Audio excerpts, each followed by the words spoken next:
guys, this is the CowCast Catchup. We're just chilling, returning back after a long hiatus of recording. If you don't already know, we kind of record these, pre-record them, edit them, get them out, and go from there. We got a team today. Of course, I have the man, the myth, the legend, the... Oh, me? Hi. Yeah, Alright, first time on camera. First time on camera. Look at this man. Isn't he beautiful? Look at him. Look at that face. You're not zooming. Yeah, I can't zoom out. We don't have the budget for that. We also have our main co-host here. I was originally going to put the camera on this man, but it accidentally landed. My thumb landed on number 1 instead of 2, and that is, of course. Oh! I was like, what kind of technical red shit is that? Oh my god. What on earth is that? So Mark, you want to lead us up? You saw something cool over the past, what would you say, 2 weeks or something cool. So, throw it at us. I saw a bug and stepped on it, and it was like oozing out green goop. And I was like, ooh, cool. It's probably plankton. What did I see over the past 2 weeks? Alright, ladies and gentlemen. Talking about TV? No, I don't know. Are you talking about where I've been? Where have you been? I was going to say that for the actual CowCast, but like,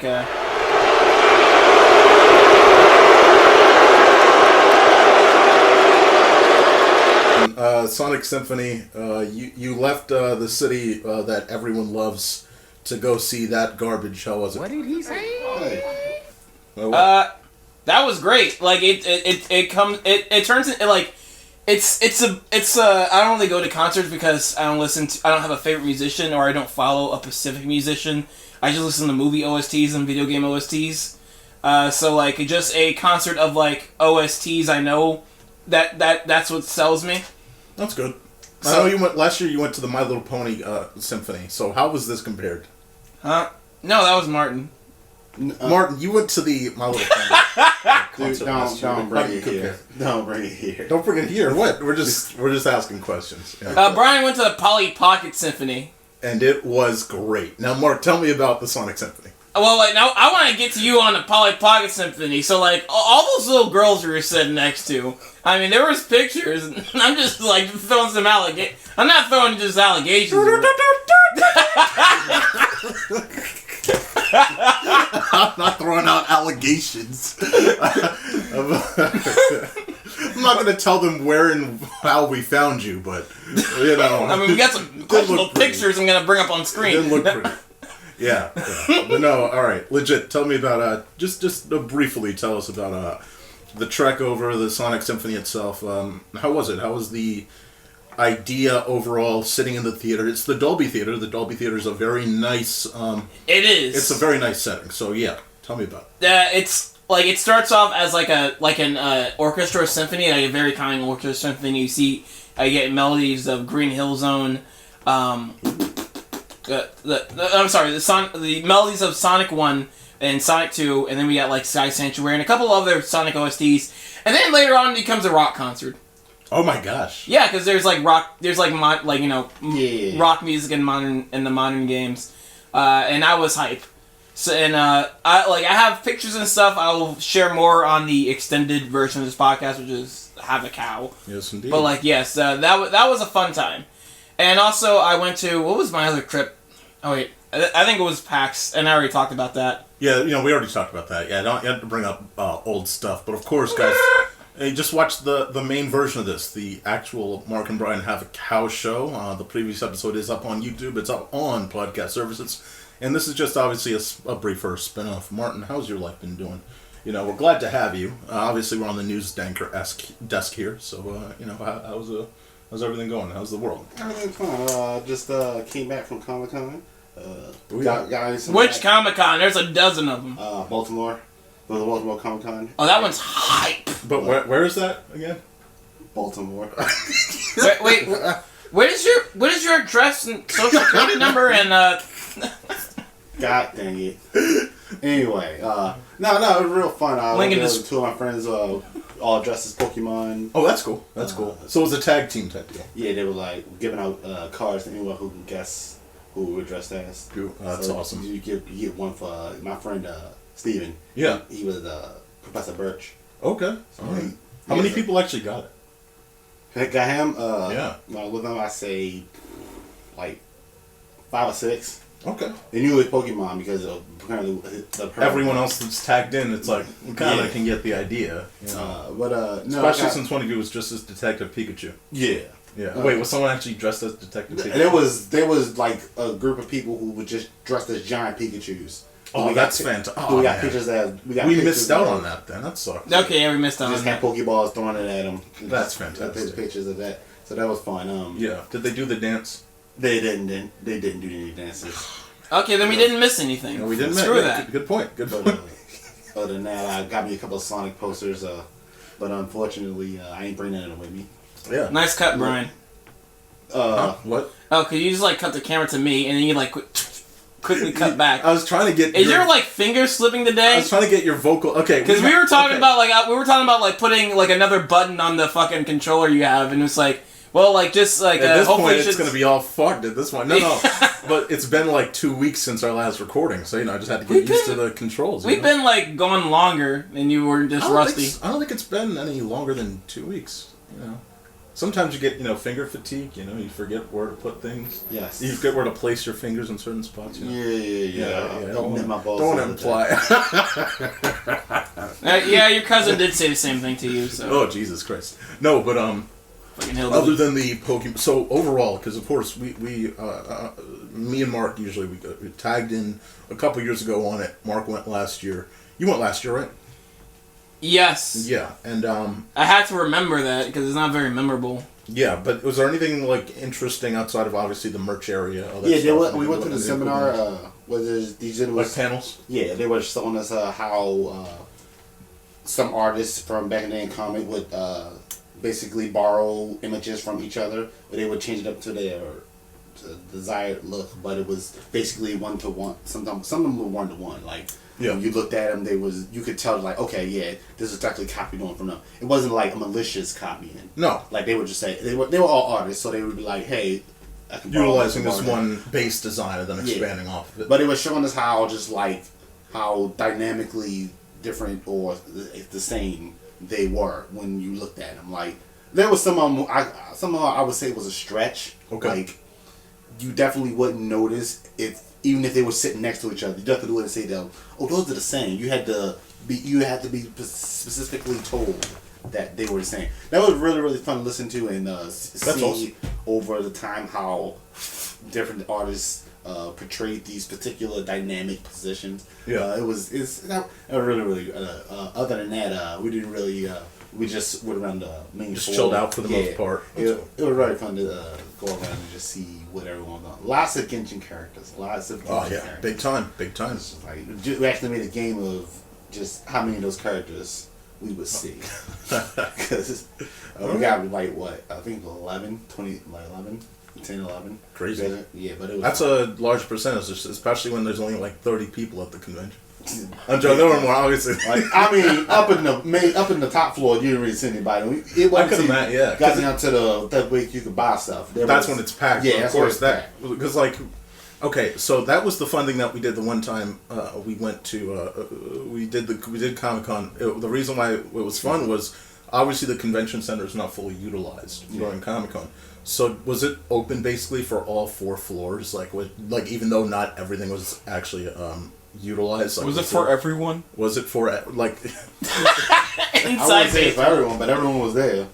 Yeah, but like for instance, we always found that like the 3rd and 4th floor seemed to be mostly like pretty quiet, so you could just sort of chill up there, and except for security, sometimes would appear and be like, "Hey, what are you doing up here, you freaks?" The top of floors were actually the panels. So like the floor where all the comics were. Yeah. Where you could buy everything. Yeah. And then when you hit that escalator.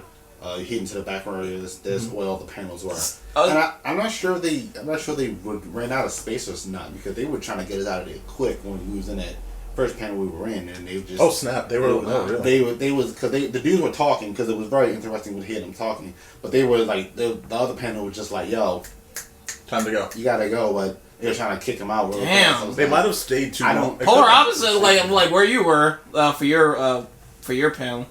Yeah. Oh yeah, are you gonna talk about that? I'll talk about that. Me and Bryan are trying to find more cons, man. More cons to do panels at, and it seems like with Comic-Con is like you need comic related panels. So I'm gonna give this idea live on air. So Bryan, let's just make like a crappy, low-effort comic, and it's just you and me talking.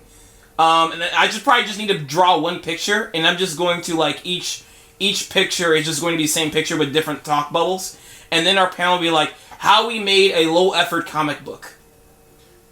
Yeah, but then we then on purpose we upsell it for like $59, and we act. Yeah, like, how we made it. Oh, go ahead. Well, we act like it sold 1,000 copies. Yes, how we made a low-effort comic book and upcharged it, and then like that panel. It's like, so like when the panel started, it's like, yeah, we just made a low-effort comic book and tried to charge it, but it didn't make any money. So anyway, onto our real topic. We completely avoid that.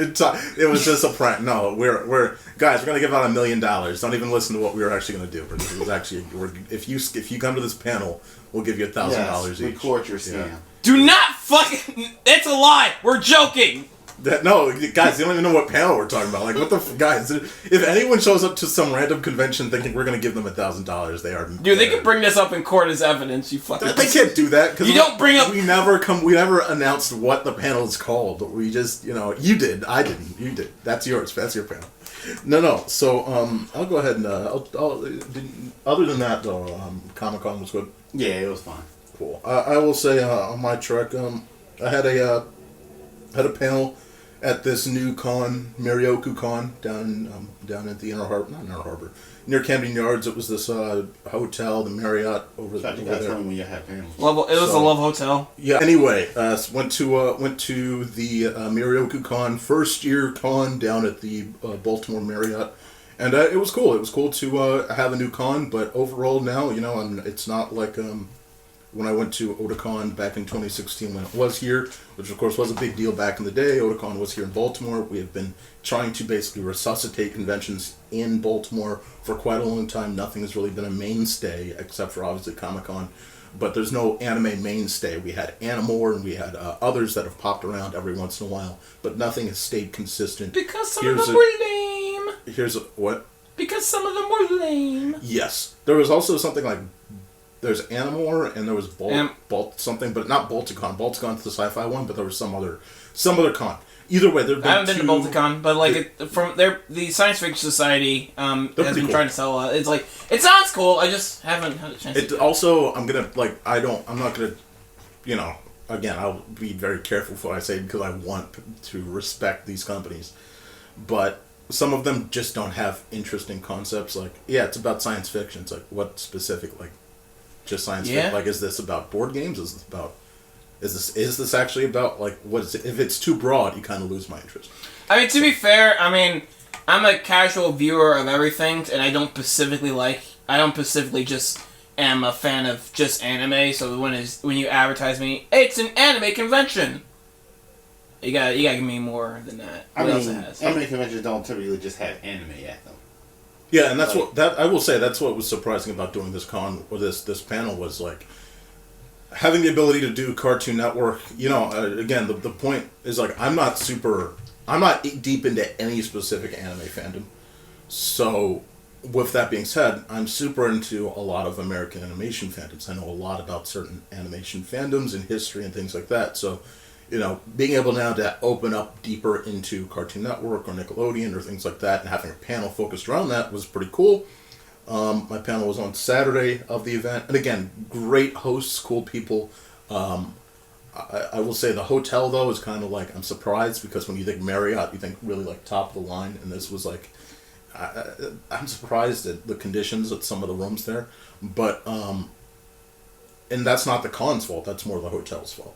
But yeah, like it was cool. 3-star. Yeah, and so it was cool though to go through the con. Go through the con the first day. I went there Friday. Cool people. They have a theater. They had a game room. The game room was how it was. It's fine, but yeah. But the panel. Let me get to the main thing. The theater was like, the lights could have been a bit more dimmer and like. I think about the arcade because the theater had no lights basically. Oh, it did? Okay, I'm misremembering. Okay, but like, I think it had a bigger projector screen. Oh, way bigger. That was the thing that seemingly was the only issue. Was for all of the projectors, they all had, like, I think it was 4:3 instead of widescreen, and all for the projector screens were 4:3, but the projectors themselves were widescreen. So you had this weird aspect ratio issue where nothing ever went to the right size, and that was the I've been in a couple of anime clubs in like schools and colleges that like just have a bigger projector screen than what they had there. Yeah, and that's just like, that's a formatting issue that they'll adjust in the future. But yeah, the panel overall was cool. Again, I worked really hard on it. It was the Life and Times of Cartoon Network. That was fun. I worked really hard on it, guys. I hope you were impressed. But no, the whole room was packed.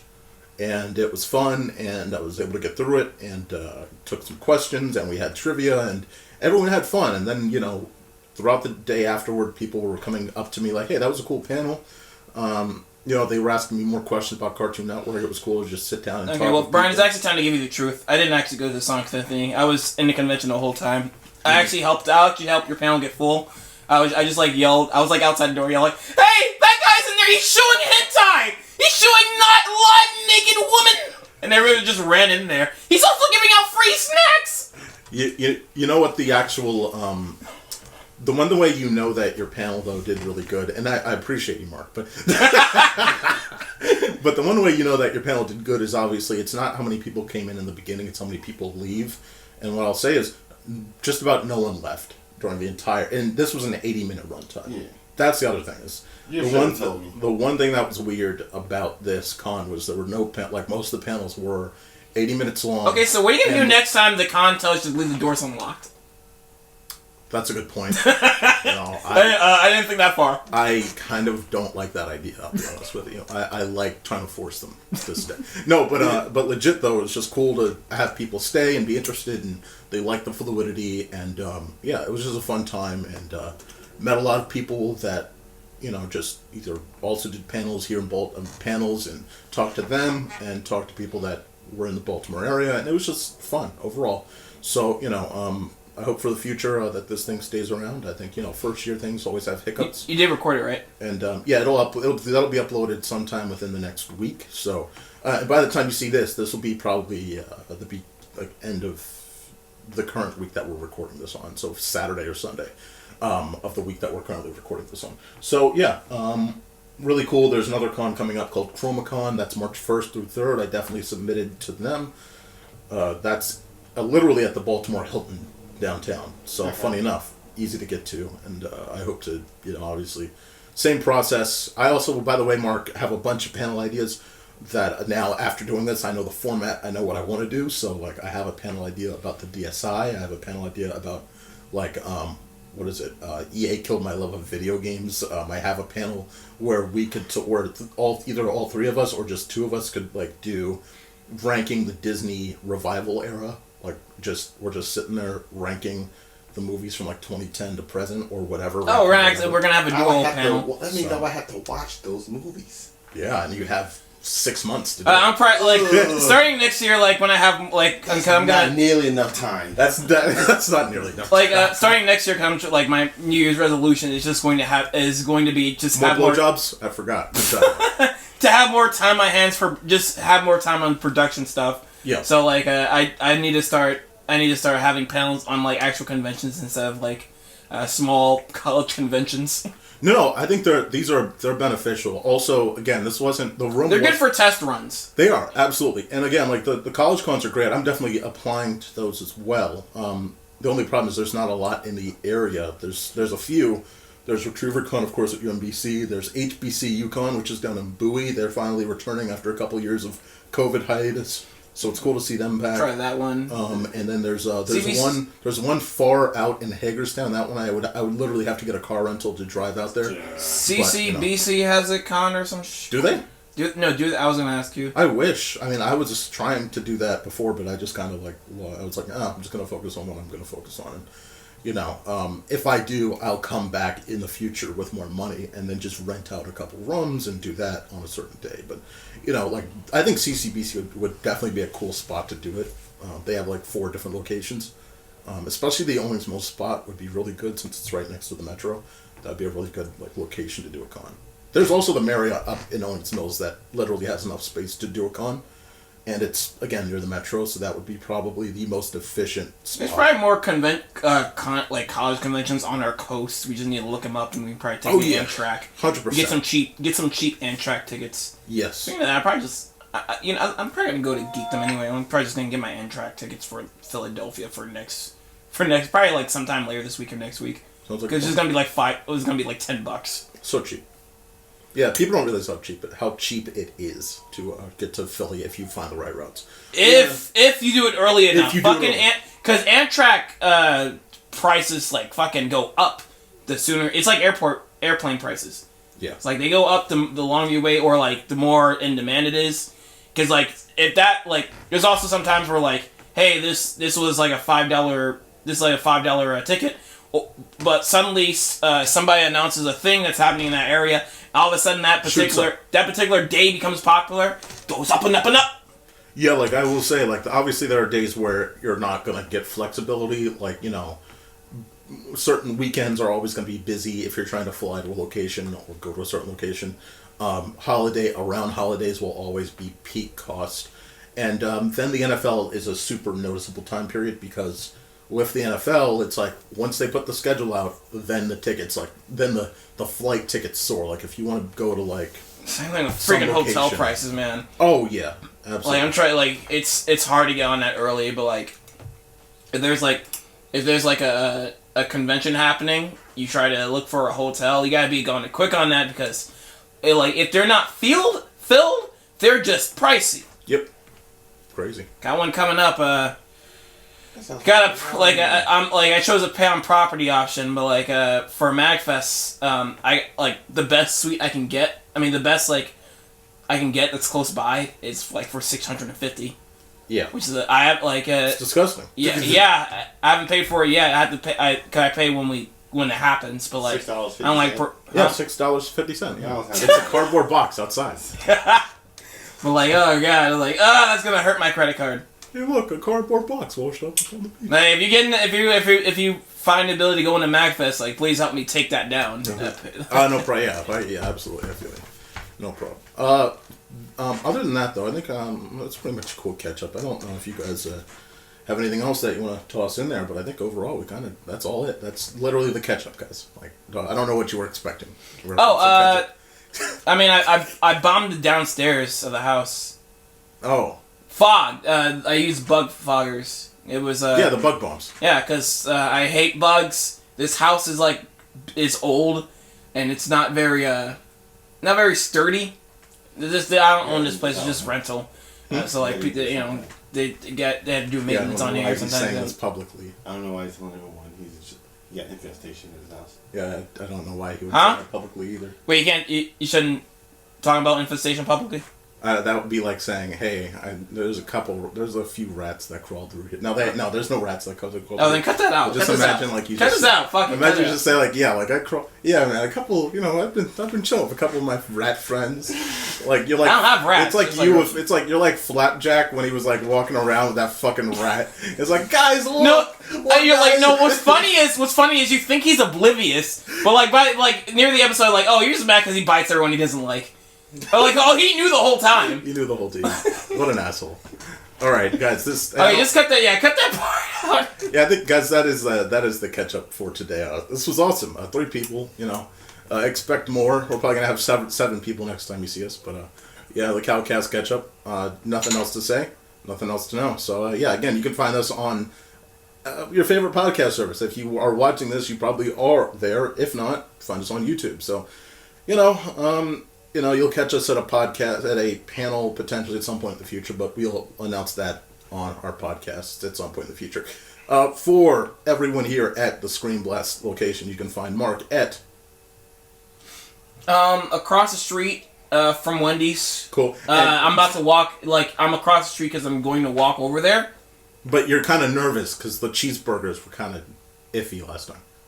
Oh no, I'm nervous because the person whoever you are watching, if you're trying to meet me, and you're across the street from Wendy's, and I'm going to cross, I'm kind of shy. I'm nervous to meet you. Is it that same guy that kept staring at you as you were crossing last time? You mean you? And of course, you can find. But yeah, me at K9 Business. That's K9BISKUTS.com. And of course, you can find Martin here. You can find the Sir himself where. Nowhere. Right here on the ScreenBlast podcast. And of course, you can find me on at Democracy. You can find me at Bryan, the Baltimore. You can find him in a trash can. You can find me at your nearest trash can, just like the Grouch. And you can find me, of course. You can find Martin in a toilet because he's a nerd and we give him swirlies. Add that out. Guys, thanks for watching. All right. Log it out, everybody. Log it out, everybody.